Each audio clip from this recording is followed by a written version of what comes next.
mesmo tempo, torna a existência aberta a valores que já não são contingentes nem particulares, permitindo assim ao homem ultrapassar as situações pessoais e, no fim das contas, alcançar o mundo do espírito.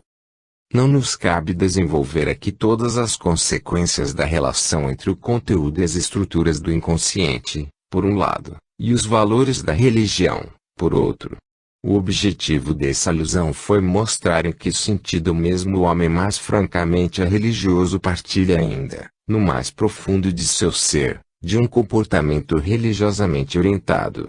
Mas as mitologias privadas do homem moderno, seus sonhos, devaneios, fantasias etc., não conseguem alçar-se ao regime ontológico dos mitos, justamente porque não são vividas pelo homem total e não transformam uma situação particular em situação exemplar.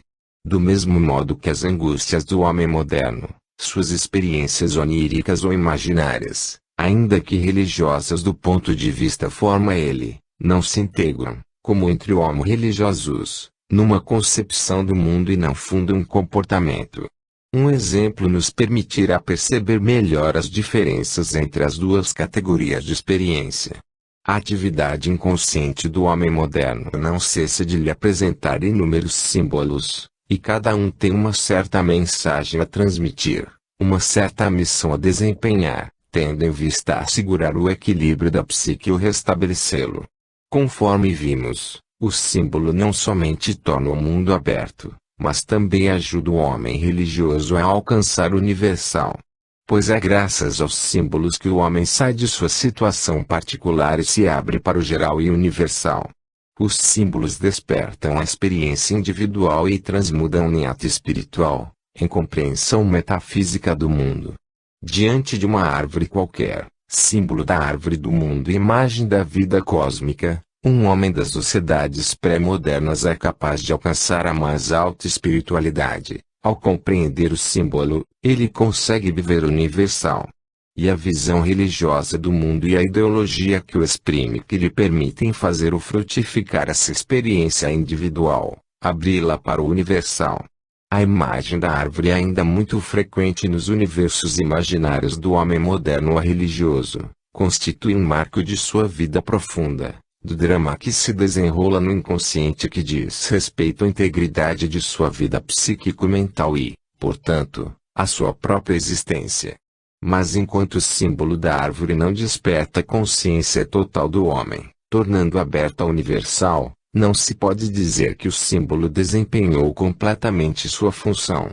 Ele só em parte salvou um homem de sua situação individual, ao permitir-lhe, por exemplo, integrar a crise de profundidade e ao devolver-lhe o equilíbrio psíquico provisoriamente ameaçado mas não o elevou ainda à espiritualidade, ou seja, não conseguiu revelar-lhe uma das estruturas do real.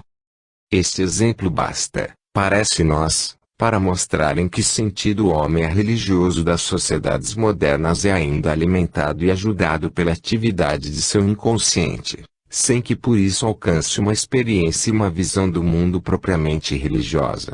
O inconsciente oferece-lhe soluções para as dificuldades de sua própria existência e, neste sentido, desempenha o papel da religião, pois, antes de tornar uma existência criadora de valores, a religião assegura-lhe a integridade.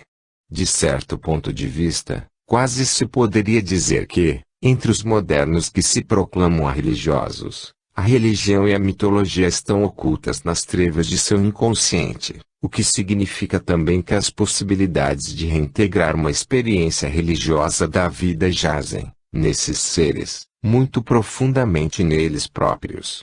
De uma perspectiva cristã, poder-se-ia dizer igualmente que a não-religião equivale a uma nova queda do homem. O homem religioso teria perdido a capacidade de viver conscientemente a religião e, portanto, de compreendê-la e assumi-la, mas, no mais profundo de seu ser, ele guarda ainda a recordação dela, da mesma maneira que, depois da primeira queda, e embora espiritualmente cego, seu antepassado, o homem primordial, conservou inteligência suficiente para lhe permitir reencontrar os traços de Deus visíveis no mundo. Depois da primeira queda, A religiosidade caiu ao nível da consciência dilacerada. Depois da segunda, caiu ainda mais profundamente, no mais fundo do inconsciente, foi esquecida. Param aqui as considerações do historiador das religiões. É aqui também que principia a problemática própria ao filósofo, ao psicólogo e até mesmo ao teólogo. Fim.